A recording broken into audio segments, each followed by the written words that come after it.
Whisper of the wind. It had been 7 long years since the turmoil that changed everything. I had convinced myself that there was no point in reliving those moments, yet here I was, sitting by the window on a frigid evening, staring into the darkness, heart racing with anticipation. I knew Isabel was on her way, but the fear of being left alone in my memories gnawed at the edges of my mind. A deep inhale filled my lungs, and I took a long sip of the sweet red wine, hoping tonight would be different.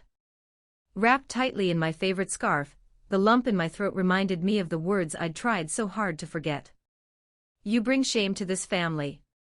You think this is normal. Look at what you've done. What will your mother say? My brother Julio had shouted, his voice laced with disdain and more than a hint of something sinister. I remembered the grip of his hand as he pulled me out into the rain-soaked night. We can't have a disgrace like you here, he spat, as I cried out for my mother, but she only stood there, silent, tears streaming down her face, unable to intervene. That night, he tossed my books, my heart, my poems, my sketches, into the rain. I had felt them wash away, each one a fragment of my identity drifting further and further from my grasp. The truth was as clear as the moonlit night, there was no going back. If they caught me, I would be taken to those dark places, the so-called reform centers where they tried to erase the very essence of who I was. After fleeing into the shadows, I spent months in the city's underbelly, invisible to everyone but the darkness that enveloped me. I remembered the freezing nights huddled in abandoned buildings, the choking fear every time I heard footsteps, the desperation as I scavenged for food. Mira. A waiter's voice broke through my memories, bringing me back to reality. Would you like to order now? Just a few more minutes, please, I replied, hurriedly wiping away a stray tear that had snuck down my cheek. A sympathetic nod from him made my heart race again, fueled by an undercurrent of anxiety. I couldn't shake the fear of being stood up. As my wine glass ran dry, my mind wandered back to that day in the park, the one that still haunted me. Clouds threatened rain, and I'd been hiding amongst the trees when a group of men stumbled upon my secret space.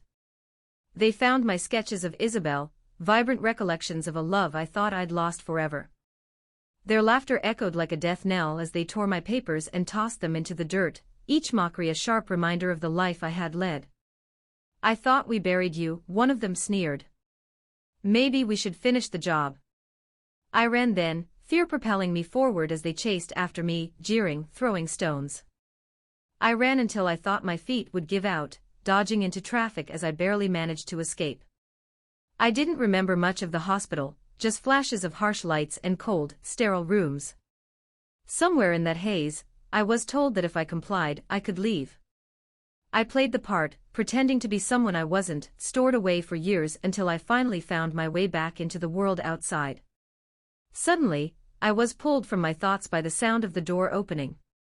The moment she entered, a wave of warmth swept over me.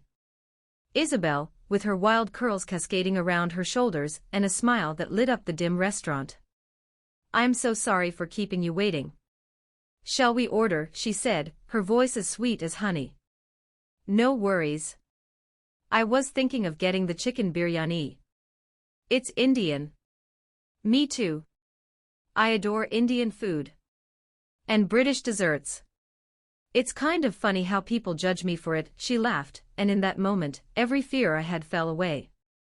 No, not at all. Judgment is the real oddity here, I replied, my heart swelling with warmth as we delved into conversations about everything under the stars, as if we were old friends simply being reunited after long. With each shared laugh, each tender word, I felt the weight of years begin to lift. Isabel was different, she had an unguarded spirit, and a kindness that made the ghosts of my past swirl back to shadowy corners. And in that little restaurant, amidst the fragrant food and glowing candles, I finally dared to believe that I could be happy again. My heart awakened, beating with rhythm and hope, and for the first time in a long time, I felt the gentle touch of belonging. Tonight, the darkness outside faded as I realized that perhaps, just perhaps, the whispers of the wind carried promises of lighter days ahead. As we shared our meal, the laughter flowed like a river between us, clearing out the cobwebs of my past. Isabel's stories about her quirky family, who often clashed but always managed to find a way back to each other, made me realize how normalcy could feel powerful. Each anecdote she told transformed the weight of my burdens into something lighter, dissolving my anxieties with the ease of her smile. "So tell me," she said, her eyes sparkling, "what's your favorite thing about writing?" I paused, my heart fluttering at the thought. I hadn't spoken about my poetry in years, my identity felt so wrapped in secrecy. But with her, I felt a spark of courage. It's the way words can pull together emotions, paint entire worlds. They help me express what I can't say out loud. "Let me guess," she teased. "You're a hopeless romantic." I chuckled, feeling the blush creep onto my cheeks. "Guilty. I believe love can heal even the deepest wounds." We continued to share our thoughts about love, dreams, and the hidden scars of the past. The initial nerves that had rattled me when I arrived began to melt away, replaced by something warm and comforting. Honestly, it felt a lot like hope. After dinner, we wandered down the street, the city lights flickering like stars in a sea of night. Isabel's laughter was intoxicating, and my heart skipped each time she brushed her arm against mine. I felt seen, accepted, like a vibrant part of the world I once thought I had lost for good. "You know," she began, her voice softer now as we strolled past an open square, "I admire how brave you are." "Me? Brave?" I was taken aback, caught off guard by her words. "Yes," she replied, stopping and meeting my gaze directly. "Living through what you've experienced and coming out stronger on the other side, it's incredibly inspiring." My heart swelled at her acknowledgement. It was the first time anyone had truly seen me, and I swallowed the lump forming in my throat. "I don't feel brave. I've just been trying to survive." Isabel reached out, taking my hand lightly. The warmth of her touch melted away the icy remnants of my past. "Surviving is exactly what makes you brave. You're here, alive, and stepping into a new chapter. That takes courage." Her words resonated within me, echoing off the walls I had built around my heart. I squeezed her hand, and for the first time in what felt like ages, hope unfurled in my chest.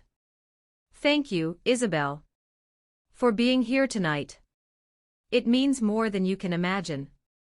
She smiled, her eyes glimmering under the moonlight. "I'm glad we met. I don't believe in coincidences.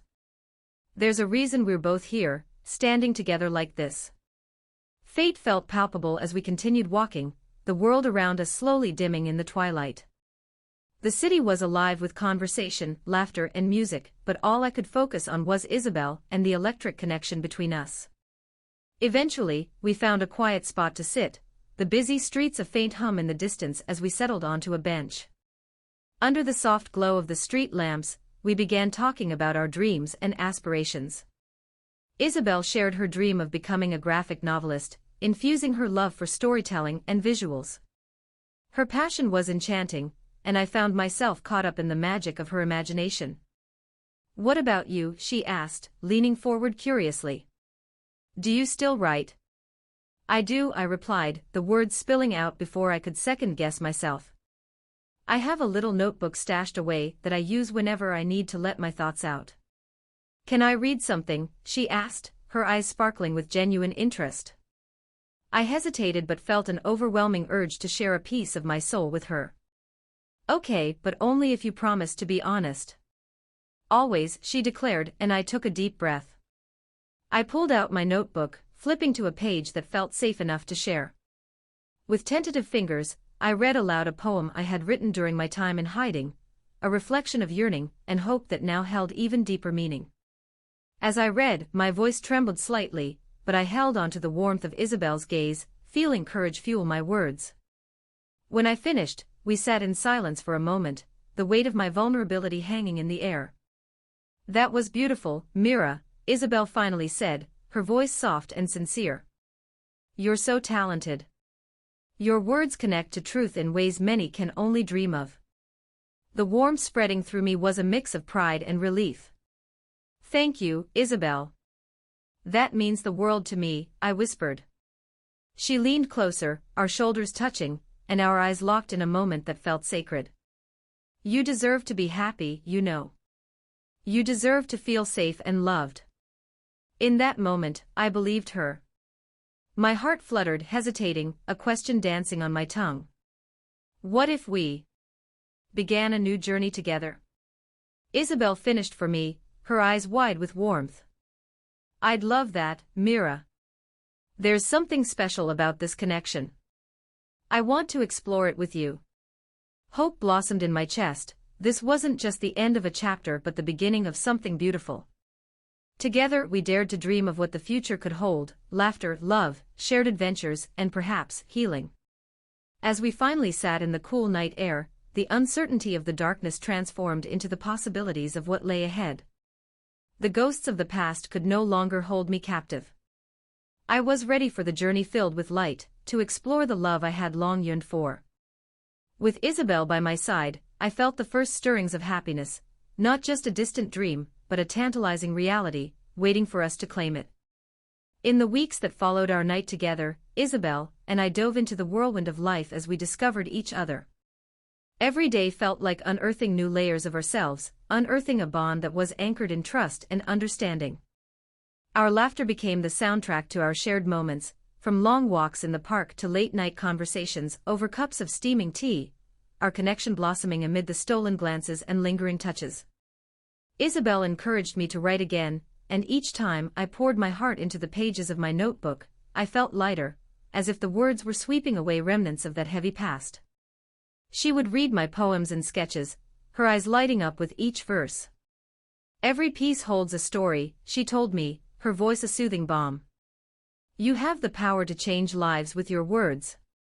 Encouraged by her belief in me, I began to contemplate the possibility of sharing my works publicly, but the lingering shadows of self-doubt still echoed in the corners of my mind. One evening, sitting on a park bench adorned in the colors of autumn, I confided my fears to her.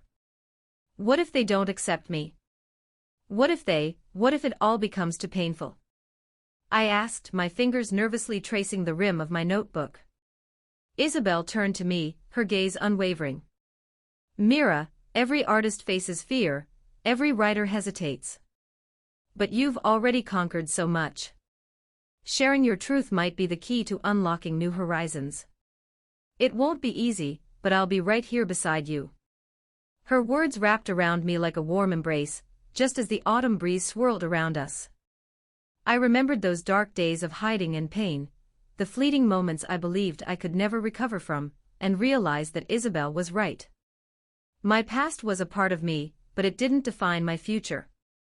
Encouraged by the fire she ignited within me, I took a leap and signed up for an open mic night at a local cafe. The night arrived with a blend of excitement and trepidation. The cafe was alive with the buzz of voices and the soft strumming of guitars, the atmosphere electric with creativity. I stood backstage, listening to others share their stories, some heartbreaking, some joyful. When my name was called, my heart raced as I stepped into the spotlight. The cafe was dimly lit, the audience's faces merging into a sea of silhouettes. I clutched my notebook like a lifeline, the paper warmed by my own hands. I felt Isabel's presence in the front row, radiating support, her encouraging smile giving me the push I needed. Taking a deep breath, I opened my notebook and began to read, my voice quaking at first but gaining strength as I poured my soul into the words. I shared not just my art but fragments of my story, the fears, the struggles, the budding hope. With each stanza, I felt the weight of my past slip away, and by the time I concluded, the room erupted into applause. A wave of exhilaration washed over me, and I scanned the audience, locking eyes with Isabel.